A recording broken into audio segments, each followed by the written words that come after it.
Fight number 10. 10 actually this time. Braviary. We're going at 2x speed to get this done and through.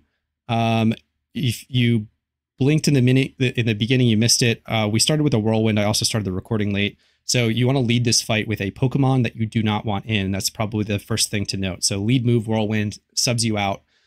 Bring something that you don't want to lead. That's the only thing that you can control for.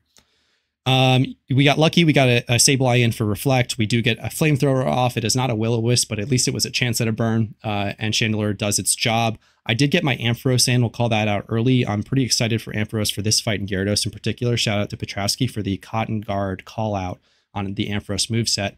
Not familiar. That's a +3 defense. There's the Cotton Guard going off. Defense raising drastically. Mine, not EV trained, not IV trained, or decent IVs, not EV trained. This is the one that I got on my main from the Ampharos fight itself. This is important because this fight starts at level 70 as the minimum, and then is supposed to be capped at 75. I believe that it is bugged right now and pushes you to the minimum of 80 because my Sableye is 70, and all of the other Pokemon that come in are exactly 80. So you'll see basically 80 is both the minimum and the cap if you queue. So I believe the fight's going to be a little bit easier now. If you have time to queue, get this one done early. You've got a bit of an advantage at level 80. It's going to get only more difficult from here on out. Also could mean that the Gyarados and Excadrill fights are also level 80, something to keep in mind. That could be the reason that it was bumped up to 80. It was left at that number instead of 70 for other fights that are in the next tier potentially. Part of the Ampharos moveset is Charge Beam. It does have a 90% chance to miss, and you're about to see a 1 in 1,000 chance of missing 3 charge beams in a row, to the point that I start to freak out and think the move is actually bugged and it's not me missing 3 times in a row. That's neither here nor there. I guess something that can be part of the RNG of using a move like that. It's a bit like Meteor Mash with the Metagross strategy, where you're fishing for that stat boost. I start double checking the move to make sure that I understand it correctly, and we're going to read the tooltip there. It does have a 50 power, 90 accuracy, 70% chance for a stat boost. I missed 3 in a row, then get 3 off with no stat boost, so you could get extremely unlucky if you do this.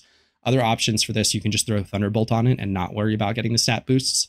That's probably a much safer, more consistent play with something like a magnet on it like I have. Had I known that this gone so well, I probably would have put leftovers on the Ampharos, but instead I chose to leave it on the Metagross, just because I felt that that was going to be a more consistent option. I wasn't sure how Ampharos would fare with the defense boosts. Other Pokemon that are good, I do like the Rhyperior pick here. It's not built specifically to be a tank. We're just getting big rock, super effective damage off, and it does quite a bit of chunk. Rhyperior I do like as a pick overall, does well in some other fights, maybe not as good as Metagross, and costs a bit more to move set, but still a very strong pick overall. Now it kind of might take a little bit of the thunder away from Metagross, but Metagross still does pack Thunder Punch, which is a good segue into the Metagross commentary. If you are running a Metagross, definitely drop Hammer Arm, pick up Thunder Punch. Kind of a pain if you need to swap it back potentially for the next fight, being Excadrill, that fighting type, super effective, but Thunder Punch is going to definitely save you. It saved us in this fight.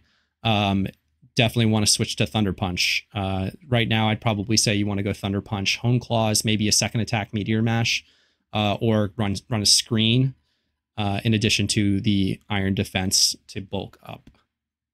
Mandibuzz does get decent value for us as just sort of a bulky, doing decent damage. There's probably a decent moveset for Mandibuzz to get some additional value. I think 75% we saw the bulk up auto move. I just double checked there. I missed it in real time. So that's one thing to consider. If you are able to haze that or clear smog it, even better, so you're not worried about removing your allied field stat boosts, that would be huge. Though there are very few clear smog Pokemon that I've learned that seem effective. You could run something like Weezing, though you have to be careful about running reactive gas. If you are, Levitate's another option, not that useful for this fight, could be useful in other fights, or ground type attacks are a problem, namely Earthquake. Torkoal runs it as well. I don't know about setting Sun for this. Wouldn't make all that much of a difference either way. So there are some options if you can sneak Clear Smog somewhere. But Haze also works, or just a general attack drop. Though you do want to... Oh, I'm sorry. You do not want to give it an attack drop. You can only clear. If it is running Defiant as the ability, if you give it an attack drop, it said, or any stat drop for that matter, it will give it a boost. So you want to avoid other things like Crunch. I've heard has been ruining some solo queue runs. And just double check all your move sets and make sure that there are no stat reductions possible. Vanillux, if you have it from a gym rerun team, a decent throw in. Setting Snow, giving it self-defense is important. Throwing off an Ice Beam for a nice little chunk of damage. Jellicent, also very bulky.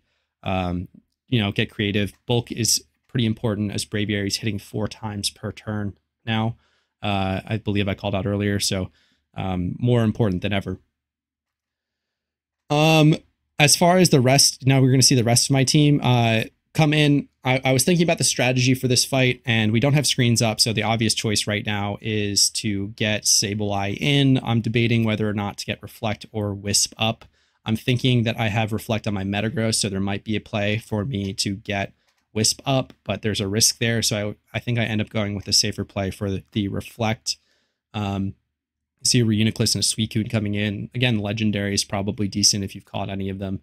Just strong Pokemon overall, as long as they're not weak to whatever the boss you're using is, probably could be pretty strong. Reuniclus just barely hanging on, all that damage through Reflect. We do unfortunately get that Blaziken down there with that Surf. That was unfortunate, just because on a stronger ad will come in. Ends up not mattering all that much as the entire right side of our team goes down, so it didn't really matter what was up over there.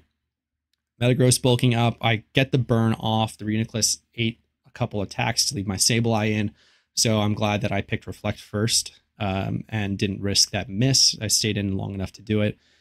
And now things get interesting. We're coming up on the 25% move for Braviary. It already happened. Sorry. A Tailwind goes up. And so I'm trying to see what can I get value with. I don't want to bring in my Metagross yet because I'm afraid of the Tailwind.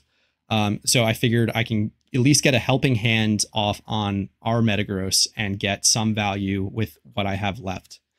The Gengar unfortunately goes down, 1-hit KO. I believe that's it for Altaria. Metagross is bulky enough at this point. Oh, it takes 2, luckily.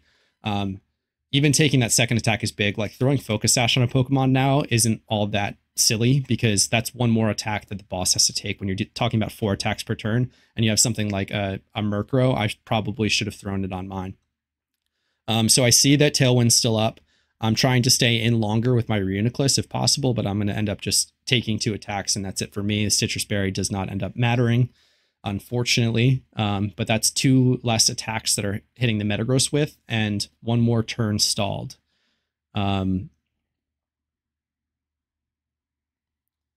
So coming up here, we've got 2 Pokemon left.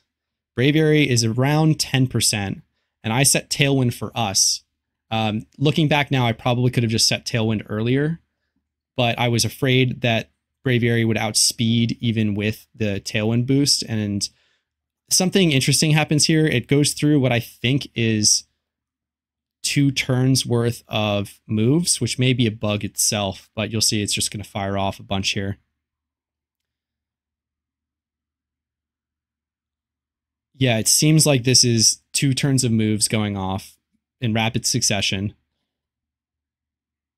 And I get my Metagross in, we get the Rotom in, and it's coming down to these last 2 moves.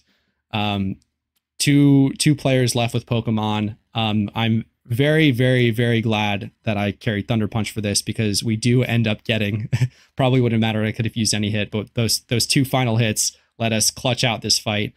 This is one of the more exciting attempts that we've had on any boss, so really thrilled that it came through. Rotom Heat coming in clutch. Shout out to the Link members, Yeos, Danny with 6 Ys, or just Danny, and Sky.